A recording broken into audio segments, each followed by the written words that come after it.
Graça e paz, amados. Prosseguindo na nossa série, nós estamos falando da lei versus a graça, tá? E eu tenho buscado passar um pouco, da iluminação que Deus tem me concedido, a cada um de vocês, para cada um de nós podermos olhar de um ângulo melhor sobre a graça de Deus,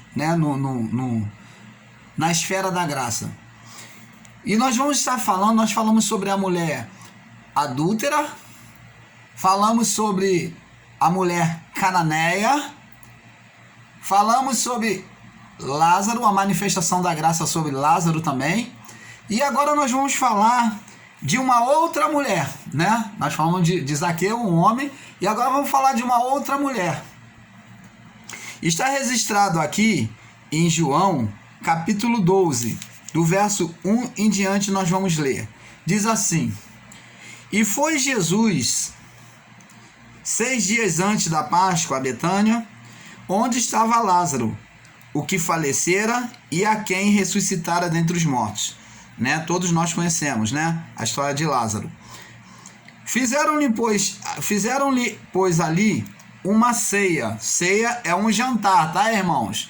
Ceia não é a santa ceia que o sistema ensina aí, não. A ceia é um jantar. Quando se fala de ceia, está falando de um jantar entre os irmãos.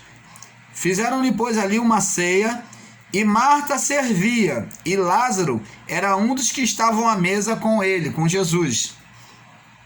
Então Maria, tomando um arretel de unguento de nardo puro, de muito preço, ungiu os pés de Jesus e enxugou-lhe com os seus cabelos, e encheu-se a casa do cheiro do unguento. Preste atenção, essa mulher, enquanto estava todo mundo reunido ali naquela ceia, naquele jantar, tá? Então, essa mulher, voluntariamente no seu coração, nasceu o desejo de demonstrar o seu amor para com Jesus, o Nazareno. Então ela chegou diante de Jesus e derramou o vaso de alabastro, a qual tinha, o vaso de alabastro é um vaso feito de mármore, tá? Então ele era muito bonito, muito bem trabalhado. Então ela derramou aquele conteúdo ali, aquele unguento, aquele perfume, e era caro, muito caro.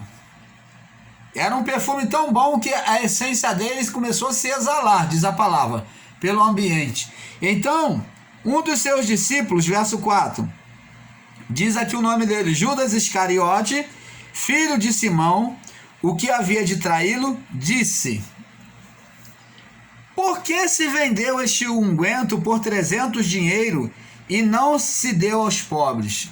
Olha que bondade dele, Será? Será, amados? Olha, o sistema religioso ensina que de boa intenção o inferno está cheio. Você vê, preste atenção. Será que realmente ele estava com a intenção de dar aos pobres? Nós sabemos e conhecemos a história de Judas Iscariote. Ele queria o dinheiro para ele se viu indignado de ter desperdiçado aquilo que poderia transformar em dinheiro. Você, quando se fala de Judas Iscariote, de dinheiro, você lembra de quem? Do sistema religioso. Discípulo de Jesus, estando ali, pregando, ensinando, mas a sua intenção era quem? Era o dinheiro. E ele se faz, um falso amor, um falso interesse pelos pobres, e disse que tinha que se vender e dar aos pobres. Então ele manifestou ali uma falsa espiritualidade, um falta espírito de misericórdia para com os pobres. Mas tudo era mentira. Aquela mulher foi ali, amou a Jesus e derramou um unguento sobre ele e enxugou com os cabelos. Olha a humildade. Ela teve fé. Por quê? Aquele unguento que estava ali, aquele nardo, ele era muito caro. Talvez ali aquela mulher estava dando a sua vida. Ela talvez não tivesse marido, consequentemente não tinha marido, e ela despejou todo aquele nardo ali. Ela apresentou um amor, uma fé, uma humildade para com Cristo Jesus. Para com Jesus Cristo, Jesus Nazareno, né? Então ela derramou ali os pés dele, lavou os pés dele, banhou os pés dele com nardo e enxugou, jogou sobre a cabeça e sobre os pés e enxugou os pés dele com os cabelos. Isso significa submissão, entrega. Ela se entregou, ela entregou o seu coração ali a Jesus, o Nazareno. E no verso 6 diz assim: ora, ele disse isto, não tendo cuidado com os pobres, o Judas Iscariote, mas porque era ladrão, tá vendo aí? E tinha a bolsa e tirava ali o que se lançava. Judas Iscariote era um roubador, um ladrão das ofertas. Olha que ele expulsou demônios, curou a muitos. Você começa a identificar uma semelhança? Você começa a identificar uma semelhança com algum pregador que expulsa demônio, cura, sai pregando um falso evangelho, um evangelho pautado em cima da lei, cheio de ordenança da lei. Você começa a entender, a ver com quem se parece. E tem outro, o interesse dele, de Judas Iscariote, era meter a mão na bolsa, na sacola. O interesse, em outras palavras, era no dinheiro, na oferta. Quantos discípulos de Judas Iscariote estão aí no sistema? São discípulos de Judas Iscariote. Esses que estão aí, ó, interessados só no dinheiro do povo, das chamadas ovelhas deles, são discípulos de Judas Iscariote, não de Jesus. Estão metendo a mão na bolsa. Como que um homem desse pode pregar graça de Deus se a intenção dele é a mesma de Judas Iscariote, que condenou a atitude daquela mulher, quando a graça que representava Jesus recebeu com alegria? Entende, amados? Você talvez está seguindo também um discípulo de Judas Iscariote, que só pensa no dinheiro, demonstra uma falsa humildade, palavras eruditas, eruditas, que tentam persuadir as pessoas com palavras persuasivas a acharem que eles estão certos. Vamos prosseguir. E Jesus disse, no verso 7, diz assim: disse, pois, Jesus, deixai, não impeça ela não. Para o dia da minha sepultura, guardou isto, que ela fez isto. Ela guardou o nardo para o dia da sepultura. Porque os pobres sempre tendes convosco, mas a mim nem sempre tendes. E por muita gente os judeus soube que ele estava ali, e não foram só por causa de Jesus, mas também por ver Lázaro, a quem ressuscitara dentre os mortos. Então, e os principais sacerdotes, no verso 10, tomaram liberação para matar também a Lázaro, porque muitos dos judeus, por causa deles, criam em Jesus. Então agora, diante disso, eles queriam matar não só a Jesus, como a Lázaro. Então, amados de Cristo, já é hora de acordar, né? A gente dorme, né, a nossa noite, mas você não vê que tem uma hora que você tem que despertar para trabalhar, para suas atividades, você tem que despertar. E nós temos que despertar para Deus, para o Evangelho da Graça. Então, amados de Cristo, desperta tu que dorme, levanta-te dentre os mortos e Cristo te iluminará. Eu te convido nessa noite a você dar essa oportunidade a você mesmo, não a Deus, porque a Deus não se dá oportunidade. Dá essa oportunidade a você mesmo de deixar a iluminação da graça entrar no seu coração. Mergulhe mais profundo dentro das palavras do Evangelho de Paulo. E você vai entender, leia a Bíblia, porque eles só pregam só o Antigo Testamento, porque Mateus, Marcos, Lucas e João não é Novo Testamento, ainda está dentro do Antigo. Porque só é testamento quando Jesus morre. O testamento, quando se fala em testamento, ele só é validado quando há um morto.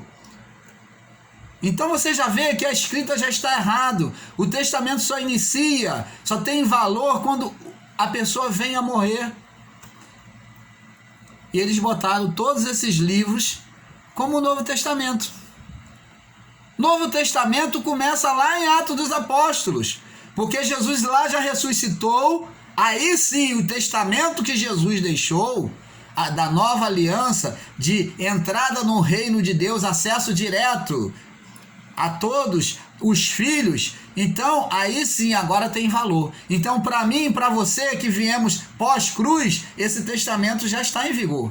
Já nascemos salvos, já nascemos abençoados, eleitos por Deus, sem pecados.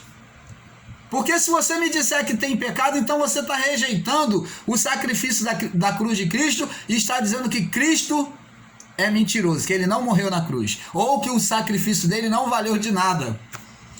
Porque o apóstolo Paulo diz que todos nós fomos batizados em um só batismo. Qual o batismo? O sangue derramado na cruz. Jesus, quando derramou o seu sangue, ele estava batizando todos aqueles que seriam salvos, eleitos. Todos os eleitos. Então não temos pecado, nós já recebemos o batismo, não precisamos de batismo nas águas, porque a água era um ritual de purificação da lei, e na graça nós somos batizados, fomos batizados já desde antes do nosso nascimento, fomos batizados no sangue de Jesus. Entendeu? Vocês estão entendendo, abençoados?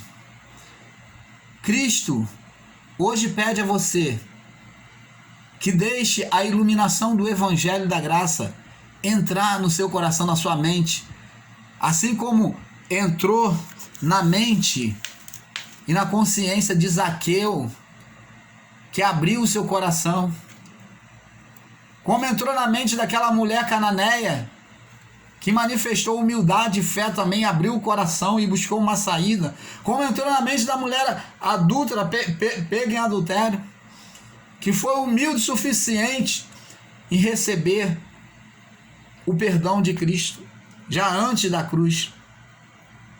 Então, amados, fica aqui o nosso conselho, fica aqui a nossa palavra para você que ainda está preso à lei.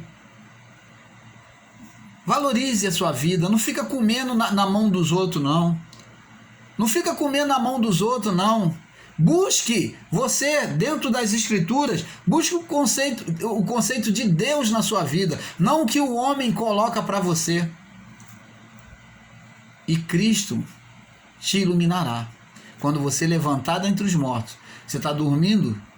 Você está dormindo e outros estão trepando em cima de você, tripudiando em cima de você, vivendo às suas custas, governando sobre a sua vida dentro das suas chamadas igrejas, ditando o que você tem que fazer, o que você não pode, se você está certo, se você vai ser aceito por Deus ou não. Eles são juízes agora, se tornam juízes da sua vida, porque você dá essa legalidade para eles, e você permanece debaixo da lei, dos ensinos deles, então permanece debaixo da maldição. E aquilo que eles disserem contra você, as maldições que são pronunciadas contra você, muitas delas vão se cumprir, porque você se sujeitou aos ensinos deles. Se eles disserem, se você sair da igreja, o diabo vai te pegar, as portas de emprego vão se fechar. E fecha, sabe por quê? Porque você crê neles, e você está debaixo do evangelho pregado por eles. Você está debaixo da maldição, da lei. Então as palavras deles tem poder para poder te prender, te aprisionar ali. E Cristo vem quebrar essas cadeias, ele veio para quebrar essas cadeias do falso entendimento. Você precisa receber a salvação, como Jesus disse para Zaqueu: hoje a salvação veio a esta casa. Então, aqui dentro da tua mente, do teu coração, tem que ter salvação, entendimento. A salvação é entendimento da graça de Deus. Que a paz seja com todos vocês. E eu creio, eu profetizo sobre a sua vida a libertação do engano, da mentira, da farsa do sistema religioso, em nome de Jesus.